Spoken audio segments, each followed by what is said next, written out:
দর্শক, শাহগুলার বিখ্যাত মালাই চা খেতে আমরা তিন ভাই এখন অবস্থান করছি রানীনগর পার হয়ে শাহগুলা যাওয়ার মাঝপথে একটা ব্রিজ দেখলাম। এই ব্রিজের উপরে পাশেই রেল লাইন এবং আমি যে রাস্তার পাশে দাঁড়িয়ে রয়েছি এই পাশের বাম আমার হাতের বাম পাশটায় রেল লাইন এবং ডান পাশে কিন্তু ধানের বিল রয়েছে এবং একটি বেশ প্রশস্ত রাস্তা। অর্থাৎ রানীনগর থেকে যে রোড চলে গিয়েছে নাটোরের উদ্দেশ্যে, নাটোরগামী যে রোড রানীনগর থেকে, অর্থাৎ রায়নগর থেকে নাটোরগামী রোড দিয়ে কিন্তু যেতেই মাঝে পড়ে শাহগুলা। সেই শাহগুলা আমরা যাচ্ছি, আমরা তিন ভাই, আমি, আমার বড় ভাইয়া শিয়ান ভাইয়া এবং ক্যামেরাতে রয়েছে শাহেদ। তো আমরা তিন ভাই অনেকদিন থেকে প্ল্যান করতেছি যে আমরা যাবো শাহগুলাতে বিখ্যাত মালাই চা খেতে। প্রসঙ্গ কথা বলে রাখি, আমি খেয়েছি কিন্তু ওরা দুদিন খায় নাই। আর আমার নানির বাসা রায়নগরে, নানির বাসা থেকে একবার গিয়েছিলাম আমার খালাতো ভাইয়া, আমার ছোট ভাই তালালকে নিয়ে। ছোট ভাই বলবো না, ছোট ভাই বলাটা ঠিক নয়, মাত্র 18 দিনের ছোট বড় আমরা।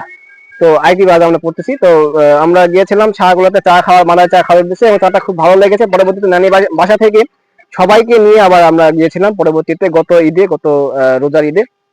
তো যাই হোক, সেই প্রসঙ্গে না যাই, যখন প্রথমে গিয়েছিলাম তখন কিন্তু একটি ভিডিও আমি 2 মিনিট 2.5 মিনিট একটা ভিডিও পাবলিশ করেছিলাম ইউটিউব ফেসবুক প্ল্যাটফর্মে, যে আমরা শাহগুলাতে এসেছিলাম চা খেতে এবং চাটা বেশ উন্নত মানের। আর শাহগুলা থেকে নওগাঁ সদরের দূরত্ব প্রায় 20 কিলোমিটার হয়, সঙ্গত কারণে একটু দূর। তবে চা খেতে কিন্তু অনেকেই শাহগুলাতে আসেন। শাহগুলার চাটা একদম বিখ্যাত একটা চা। এটা সম্ভবত রানীনগর উপজেলায় অথবা আত্রাই উপজেলার মধ্যে পড়েছে, আমি বলতে পারছি না কোন উপজেলায়। হ্যাঁ, আত্রাই উপজেলার মধ্যে পড়েছে, ভাই আমাকে বললো। তো আত্রাই উপজেলার মধ্যে পড়েছে। আমরা এখন অবস্থান করছি রানীনগর থেকে শাহগুলা যাওয়ার পথে একটা ব্রিজ দেখলাম, সেই ব্রিজে অবস্থান করছি। তো আমরা এখন শাহগুলাতে যাবো, আমরা তিনজনে শাহগুলাতে যাই চা খাবো এবং চা খাওয়ার পর আপনাদেরকে জানানোর চেষ্টা করবো চার মানটা। আমি খেয়েছি, আমার কাছে বেশ ভালো লেগেছে, যার কারণে নওগাঁ থেকে বহু লোক শাহগুলাতে প্রতিনিয়তই যাচ্ছে চা খাওয়ার জন্য।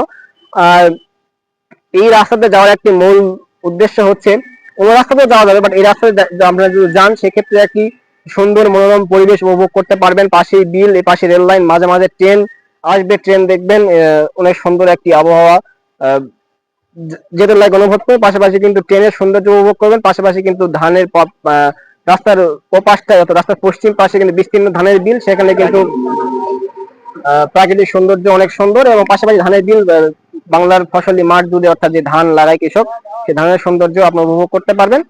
তো আমি এখন শাহগুলোতে যাবো, যাই চা খাবো এবং চায়ের রিভিউ জানার চেষ্টা করবো। পাশাপাশি রেল লাইন রয়েছে, পাশেই রেল লাইন, আপনাদেরকে রেল লাইনের সৌন্দর্যটাও দেখানোর চেষ্টা করবো। পাশাপাশি শাহগড়া স্টেশন দেখানোর চেষ্টা করবো এবং রাস্তায় যেতে যেতে মাঝে মাঝে হয়তো একটু আমরা থামবো এবং যে বিলের সৌন্দর্য, গ্রাম বাংলার যে ফসলি মাঠ বা ধানের বিলের সৌন্দর্য আপনাদেরকে ধরার চেষ্টা করবো। এখন কৃষক আমন ধান লাগিয়েছে এবং আমন ধান কিন্তু আরো 2-3 মাস পর কাটবে। তো এখানে আমি ভিডিও এই মুহূর্তে শেষ করছি। বিলের মাঝে যদি থামি সেখানে কিছু চিত্র ধারণ করতে চাই, পাশাপাশি শাহগুলোতে যায় আসলে চায়ের মান দেখানো, চা খেয়ে চায়ের স্বাদ পাশাপাশি কিন্তু আবার করার চেষ্টা করবো, যে সাগর স্টেশনটা দেখাবো এবং রেল লাইনের সৌন্দর্যটা আপনাদেরকে দেখানোর চেষ্টা করবো।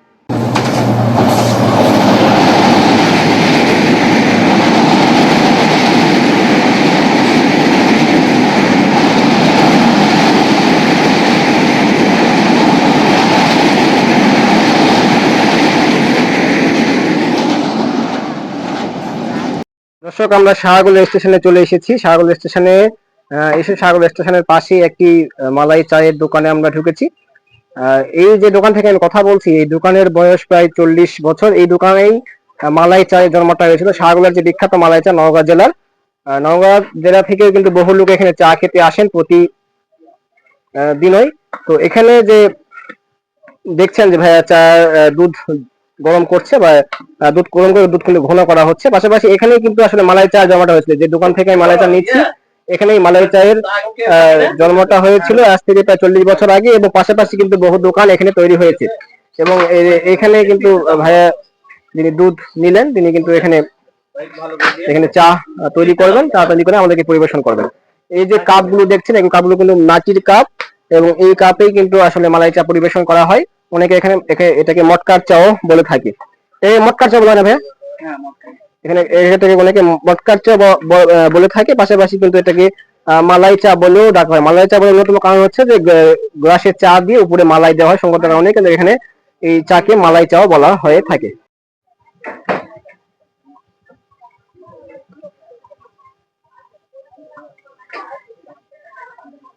প্রথম অবস্থায় তিনি যে ইটে ধরে রয়েছেন, ছাঁকনি এটা, তো এটাতে প্রথমে তিনি চা পাতি দিলেন, চা পাতি দিয়ে প্রথমে গরম পানি দিয়ে চায়ের লিকারটা আসলে দিচ্ছেন, পরবর্তীতে এখানে দুধ দিবেন, দুধ দেওয়ার পর কিন্তু উপরে মালাই দিয়ে মালাই চা পরিবেশন করবেন। দর্শক, দোকান থেকে কিন্তু আমাদেরকে চা পরিবেশন করা হয়েছে। চা দেখছেন টিস্যু পেপারের উপর চা দেওয়া, চায়ের কাপ দেওয়া হয়েছে। তার কারণ হচ্ছে যে কাপটা লক্ষ্য করছেন, এই কাপটা কিন্তু প্রচুর গরম, যার কারণে টিস্যু পেপারের উপর দেওয়া হয়েছে, যাতে করে যেন যারা চা খাবেন তাদের হাতে গরম না লাগে, সে কারণে কিন্তু টিস্যু পেপারের উপর চা দেওয়া হয়েছে এবং চায়ের উপরে কিন্তু মালাই দেওয়া হয়েছে, যার কারণে এটার নাম মালাই চা। চা খাওয়ার পর আসলে বলবো চার স্বাদ কেমন। আমি তো খেয়েছি, আমার কাছে ভালো লেগেছে, বাট আমার সঙ্গে যিনি যারা এসেছেন, আমার ছোট ভাই শাহেদ এবং বড় ভাইয়া হিমেল ভাইয়া, তো তাদের কাছ থেকে জানার চেষ্টা করবো যে আসলে চায়ের স্বাদ তাদের কেমন লেগেছে। আমার কাছে বেশ ভালো লেগেছে, তাদের কাছে কেমন লেগেছে সেটা আপনাদেরকে জানার চেষ্টা করবো। দর্শক, আমরা চা খাওয়া শেষ করেছি। চা খাওয়া শেষে আমার কাছে চাটা ভালোই লেগেছে, খারাপ না, খাওয়ার উপযোগী আর কি, ভালোই চা। তো আমি এখন আমার ভাইয়া হিমেল ভাইয়ের কাছ থেকে শোনার চেষ্টা করবো তাদের চাটা কেমন লেগেছে। চাটা খুবই ভালো ছিল, তবে আমাদের কাছে মনে হয়েছে যে একটু অতিরিক্ত মিষ্টিটা বেশি। এখন ভাইয়ের বিষয় হচ্ছে আমরা কড়া লিকারে চা খাই, যার কারণে আমাদের কাছে মিষ্টিটা একটু বেশি লেগেছে। আর যারা ঠিক আছে, তা ঠিক আছে, এর আগেও চা খাইছি, ওই মুক্তির মোড়েও চা পাওয়া যায়, মটকা চা, হ্যাঁ, ওখানেও চা পাওয়া যায়, ওদেরটাও ভালো, ওদেরটাও আমি খাইছি, ওদেরটাও ভালো। কিন্তু ওদের তুলনায় মনে হয়েছে যে এদের কোয়ালিটিটা, ওদের তুলনায় মনে হয়েছে যে এদের চায়ের মিষ্টিটা একটু বেশি। এটাই সমস্যা নাকি? এছাড়াও এমনিতে চা মোটামুটি খুবই ভালো। আমরা হচ্ছে কড়া লিকারে চা খাইতে সবাই, যার কারণে আমাদের কাছে একটু মিষ্টি বেশি লেগেছে। হ্যাঁ, আমার কাছে মিষ্টি বেশি লেগেছে। তো চার কোয়ালিটি মোটামুটি ভালো ছিল। তো এখানে ভাইয়ের সাথে কথা শেষ করছি। এখন আপনাদেরকে আমি শাহগোলা স্টেশনটা ঘুরে দেখাবো এবং পাশাপাশি রেল লাইনে ওখানে যে কিছু কথা বলে ভিডিও শেষ করবো। দর্শক, আমরা শাহগোলাতে এসে চা খেলাম এবং চা আমাদের কাছে মোটামুটি ভালো লেগেছে, সেটা আপনাদেরকে জানানোর চেষ্টা করেছি। পাশাপাশি শাহগোলা স্টেশনে দেখানোর মতো খুব একটি কিছু নাই, এখানে শুধু চাটাই বিখ্যাত এবং এখানে যে লোকাল ট্রেন ছাড়া কোনো ইন্টারসিটি ট্রেনও থামে না। একবারে আপনার নাটোর থেকে ছেড়ে এসে সম্ভবত ডাইরেক্ট সান্তাহার স্টেশনে যায় এই ইন্টারসিটি ট্রেনগুলো থামে। তো লোকাল ট্রেন এখানে থামে। এই স্টেশন আগে হয়তো বা অনেক ট্রেনই থামতো, কিন্তু বর্তমান সময়ে ঘন ঘন স্টেশন হয়ে গিয়েছে এবং পাশাপাশি কিন্তু ইন্টারসিটি ট্রেনগুলো বৃদ্ধি পেয়েছে, যার কারণে কিন্তু ইন্টারসিটি ট্রেনগুলো এখানে থামে না। এখানে আপনারা এসে শুধু এখানে চা খেতে পারেন, পাশাপাশি পরিবেশটাও বেশ ঠান্ডা, পাশেই বিল এবং হ্রদ রয়েছে, খাল রয়েছে। তো এখানে খালের সৌন্দর্য পাশাপাশি বিলের সৌন্দর্য পাশাপাশি কিন্তু এখানে এসে স্টেশনে একটু উপভোগ করতে পারেন। তো অনেকেরই ইচ্ছা থাকে যারা ট্রেনে যান যে স্টেশনে থামবো, অনেক স্টেশনে বিশেষ করে শাহগোলা স্টেশনে আসতে লাগে যদি বিকেলে পঞ্চগড় এক্সপ্রেস একটু একটু পরে যাবে, স্টেশন ক্রস করবে। ট্রেনে যারা যাত্রী রয়েছেন তারা কিন্তু আসলে অনেকেই হয়তো ভাবেন যে স্টেশনে নামবো, নামে একটু চাটা খাবো, কিন্তু আসলে ট্রেনের এখানে থামে না, যার কারণে সেইভাবে দেখা শান্তির মধ্যে দেখা যায় না। পাশাপাশি কিন্তু ট্রেনের যে পরিমাণ সময় স্টেশনে স্টপেজ দেয় ক্রসিং বাদে, সেই স্টেশনের নামে কিন্তু চা খাওয়া সম্ভব নয়। তাদের জন্য কিছু বলার নাই, তাদের মন থাকলেও ইচ্ছা থাকলেও আসলে কোনো উপায় নেই। তো আমি এখানে ভিডিও শেষ করছি। শাহগোলা স্টেশন থেকে পাশে রেল স্টেশনের ভিতরে একটু হাঁটতে হাঁটতে যাবো, সেখানে গিয়ে আমি আনুষ্ঠানিকভাবে ভিডিও শেষ করবো।